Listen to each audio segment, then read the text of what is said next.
Hey guys, welcome back to Deepak's Daily Reading. So I've just finished the progress principle. So just when I said that there wasn't potentially as much value, let's say, from reading the book on compounding by Darren Hardy, having finished this book, there's such great value that I've got that has real insights that I can implement into the agency, that it reminds me again that okay, reading is amazing, and the amount that I'm learning is incredible. So let's go through some of the takeaways and learnings. So checking in is different from checking up on people, and people know the difference. And where people are not performing, even though you've given instruction, it may well be that the instruction isn't clear enough.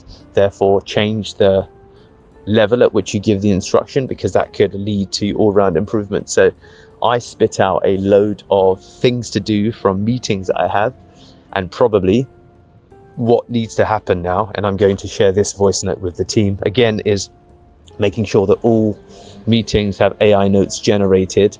And there's a setting within Zoom to activate that, by the way, everybody. So if anyone's listening from the PL team, please look at the setting to activate that immediately. And also have a look if there's any other settings within Zoom that are useful for us to use for our Friday meetings. And then also let's have a look if there's anything we can use to record all whereby calls. So that should be something else that we should consider, because there may be a rationale that we need to do better within Zoom as opposed to whereby. But just something, please someone quickly check and come back to me on.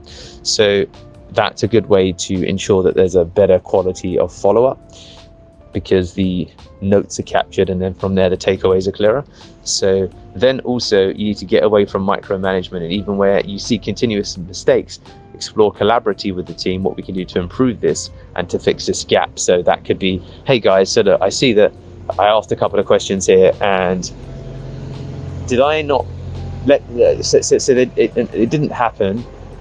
What I want to just understand is what can I do to support you to ensure there's a greater consistency of action that corresponds with my requests.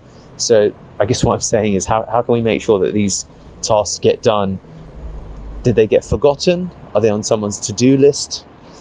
Yeah, I just want to brainstorm with you guys to understand how we can improve these things, because we don't want these things that are seemingly innocuous to get, of course, in the way of the focus on the bigger results. So that's a great thing that I don't do, that I need to try and do, because if I look at myself on WhatsApp at times of annoyance, I just say, why this, why that? And it's very accusatory, and it doesn't help anyone, to be honest with you. I don't think. People get on the defensive, and I need to expand my ability to be more elastic in the way that I ask people things, because I need to try something different to see if I get a different result. Otherwise, it's that whole classic case of stop doing the same thing and expecting to get a different result. The definition of stupidity and all that. So it's a really good takeaway to that extent from me. If I really observe the points of inflection where I'm annoyed, where something hasn't gone well, and looking at the way that I communicate. So that's, again, for those who are listening, because I'm going to share this with my team as well, that's an insight for everyone. How can we become more effective communicators? And the reason that all of this is important, and this is really powerful for decision makers and anyone in the leadership role, you need to create a climate of psychological safety. So you want your people to feel psychologically safe, and I don't think I do a great job of that. I think that I'm going through a process of transformation for myself personally. I think that it's been told to me that teams within Parliament at any point might feel that, okay, maybe I could lose my job, and I need to think about how to create psychological safety. So at one level, transparency for why, if people lose their jobs, why they're leaving their jobs. Also transparency about what does that mean for your career, and honesty about that. And then also how we decide who leaves when it comes to those moments of inflection. So I think that probably Lydia, you can, if you're listening, we can put together our principles for how we think about who to let go when we do let people go, and how to safeguard your job permanently in the future. That could probably be turned into a document and checklist. Taryn and Lydia, you could probably work on that to put it together, and we can just keep that on file. So I think that's something that's going to actually be quite useful. So here's also 2 screenshots I've taken from the book by, Teresa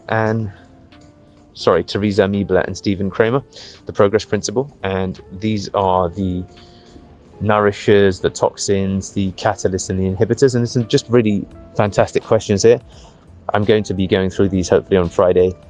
If I am unable to attend on Friday, by the way, guys, because I'm organizing the moving that day of my stuff into the moving vans, into the moving van company's van, to go to Italy, but I should be able to attend. But yeah, this is just stuff to share and distribute, because I think it's got some really powerful questions, and it just opens up your mind as to things to consider when it comes to your team.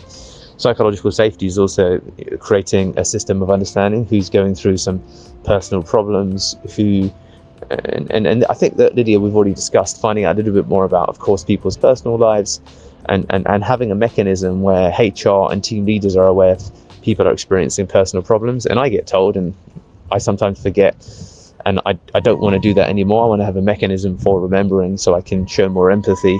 So yeah, just all of these types of things I think are really powerful, and what we need to do is not only think of them but create processes to support them. So that's the key takeaway, I think, here.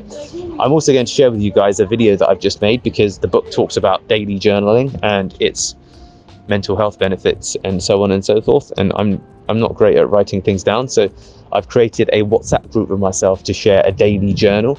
Daily journaling is an incredibly effective form of self-therapy, so I'll share a screenshot, to be honest with you, and I'll share the video also. But that's the way that I'm also moving forward into implementation, something that I've read from the book about daily journal every day. And you read about it in a lot of success books, and I've never done it. I'm doing various forms of it now, I will say, though, because I've got my goals, I've got my plans and wins, and I'm going to aim to do a voice note at the end of each day, just stream of consciousness talking about my thoughts and feelings. And yeah, I'm going to attempt it. I've made the group, and we'll go from there. So these are all my thoughts on the progress principle. Hey guys, it's Deepak Shukla here.